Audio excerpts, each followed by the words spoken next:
Welcome back to my channel. எல்லாருக்குமே இரவு வணக்கம். இன்றைக்கி நம்ம வீட்டில் பிரியாணி தான் செய்கிறோம். சிக்கன் பிரியாணி, சிக்கன் 65 தான் செஞ்சுக்கிட்டே இருக்காரு. நான் ஆரம்பிச்சிட்டேன்.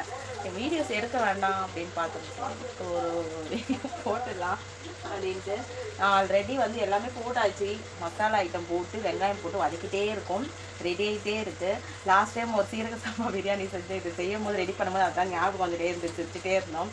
சீரக சம்பா அரிசி போடும்போது கொஞ்சம் காரம் போட்டுட்டேன், பச்சை மிளகா உடச்சி போட்டுட்டேன், குருன்னு காரம் ஏற்றிச்சு. அது ஞாபகம் பேசிகிட்டே இருந்தோம்.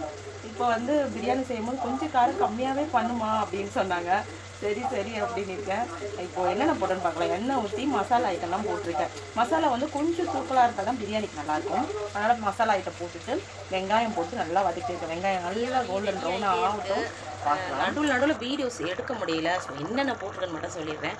எண்ணெய் ஊற்றி மசாலா ஐட்டம்லாம் போட்டாச்சு. போட்டுட்டு வெங்காயத்தை நல்லா கோல்டன் ப்ரௌனாக வறுத்தாச்சு. வறுத்துட்டு அதுக்கப்புறம் இஞ்சி பூண்டு அது நல்லா வதக்குனதும் அதுக்கப்புறம் தக்காளி, அதுக்கப்புறம் ரெண்டு பச்சை மிளகா போட்டிருக்கேன். ஏன்னா காரம் இந்த வாட்டி கம்மியாக போட சொன்னதுனால 2 பச்சை மிளகா, அதுக்கப்புறம் கறி போட்டிருக்கேன். புதினா கொத்தமல்லி ரெண்டுமே போட்டு நல்லா வதக்கியாச்சு. வதக்கிட்டு கறியை போட்டு காரம் போட்டாச்சு. காரம் நாங்கள் இப்போ 3/4 கிலோ சேர்றதுனால 1.25 ஸ்பூன் போட்டிருக்கேன். காரத்துக்கு ஏற்ற மாதிரி நீங்கள் போட்டுக்கோங்க. அப்புறம் காரம் போட்டு நல்லா வதக்கிட்டு அதுக்கப்புறம் தயிர் மிளகாத்தூள் போட்டு நம்ம நல்லா வதக்கிட்டோம்னா அந்த கலர் சேஞ்ச் ஆகிடும். அந்த சூப்பரான ஒரு கலர் வராது. அதனால் போட்டு ஒரே ஒரு வதக்குனதும் நம்ம தயிரை ஊற்றி நல்லா வதக்கிட்டு உப்பு பார்க்கணும். உப்பு பார்த்துட்டு கொஞ்சமாக தண்ணி ஊற்றி விசில் விடணும். 2 விசில் தான். விசில் விட்டு எடுத்ததும் நம்ம எந்த பாத்திரத்துக்கு மாற்றிக்கிறோமோ அதுக்கு ஊற்றி நல்லா கொதி வரணும். இப்போ அதுதான் வந்துட்டுருக்கு. அதான் இப்போது பக்கத்தில் நான் சுடு தண்ணியை வச்சுருக்கேன். சுடு தண்ணியை ஊற்றலாம்.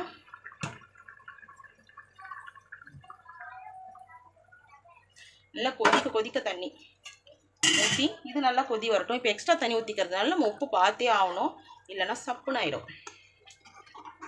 கறி வேகும் போது மட்டும் எப்பயுமே கொஞ்சமாக தண்ணி ஊற்றி வேக விட்டணும்.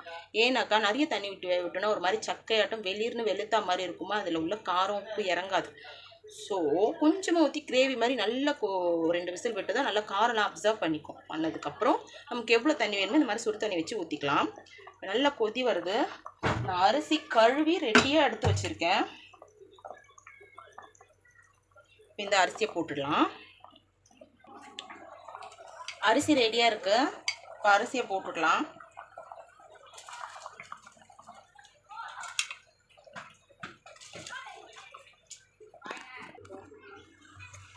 அரிசி போட்டாச்சு. அரிசியை போட்டதும் பார்த்து கிளறணும். இப்போ இதுக்கு இன்னும் தண்ணி தேவைப்படும். அதனால் தண்ணி ஊற்றிக்கலாம்.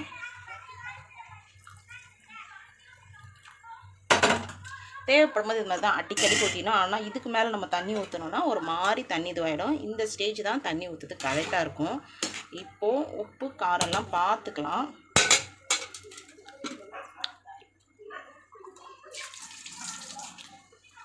இது கொஞ்சம் நல்லா கொதி வந்ததும் இப்போ டம்மில் போட போகிறோம். கொஞ்சம் டைம் ஒரு 5 நிமிஷம். நல்லா கொதி வருது பாருங்கள். இந்த தண்ணி கரெக்டாக இருக்கும். நம்ம டம் போட்டலாம். டம் போட்டு டைமிங் கரெக்டாக பார்த்துக்கணும். டம் போட்ட பிறகு 65 போட்டுக்கலாம். ஓகே.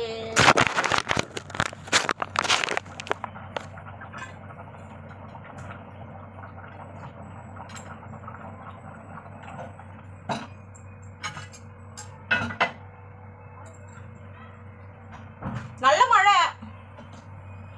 அட இப்படி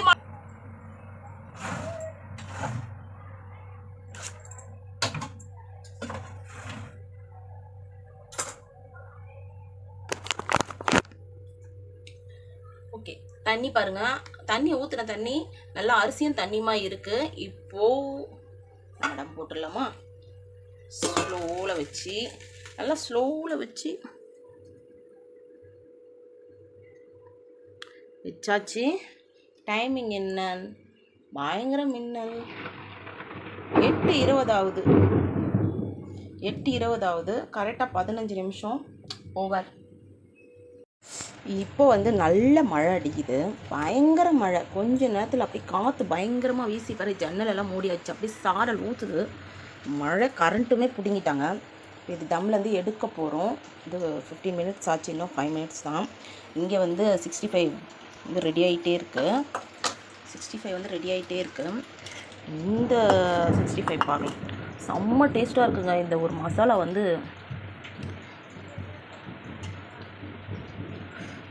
ரொம்ப சாஃப்டாக செம்ம டேஸ்ட்டாக இருக்குது. இப்போ வந்து திருப்பி எடுத்தேனாக்கா என்னோடய ஃபேஸ் தெரியாது, ஏன்னா கரண்ட் இல்லை. இந்த மசாலா தான் அது. இந்த மசாலா வந்து ரொம்ப கம்பல் பண்ணி அந்த கடையில் வாங்க சொன்னாங்க. இதை வாங்கிட்டு போங்க, ரொம்ப நல்லாயிருக்கும் அப்படின்ட்டு. நானும் வாங்கி வந்து இது 1.5 மாதம் ஆயிடுச்சு, ஆனால் நான் செய்யவே இல்லை.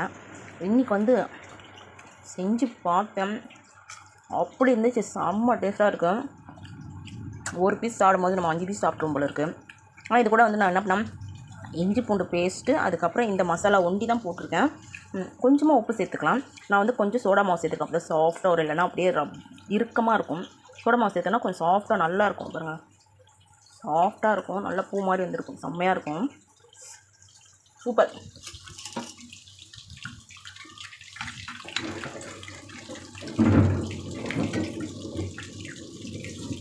இது மசாலா வேஸ்ட் வந்து 65 மசாலா செம்மையாக இருக்குது. A1 அடிச்சிக்கவே முடியாது, அப்படி இருக்குது. அந்த புளிப்பு, அந்த காரம், அது ஏதோ ஒரு டேஸ்ட் நல்லாயிருக்கு, செம்மையாக இருக்குது, வேறு லெவல். இன்னொரு 5 நிமிஷம் தான் தம்மில் வந்து இறக்கலாம். சரி, நம்ம பிரியாணி எப்படி இருக்குதுன்னு பார்க்கலாம். ஆக்சுவலி இப்போ வந்து திறக்க வேணான்னு சொல்லுவாங்க, ஆனால் வந்து கரண்ட்டும் இல்லை, எடுத்துகிட்டு அங்கே வச்சேன்னா என்னால் முடியாது. அதனால் இப்போ திறந்து பார்த்தலாம் எப்படி இருக்குன்ட்டு.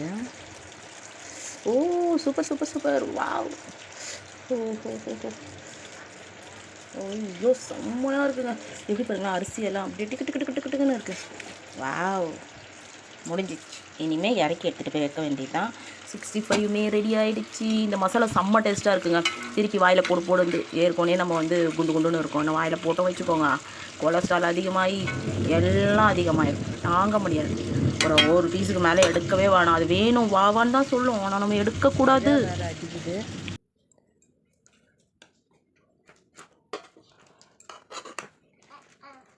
லெக் பீஸ் என்ன குட்டியாக இருக்குது, குட்டி லெக் பீஸ், குட்டி கோழி.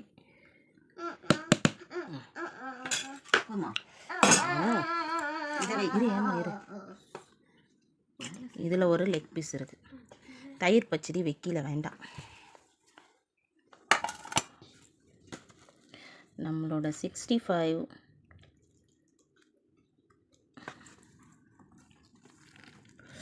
சூப்பராக இருக்குது. அடடாடாடாடாடாடாடா, செம்மையாக இருக்குது.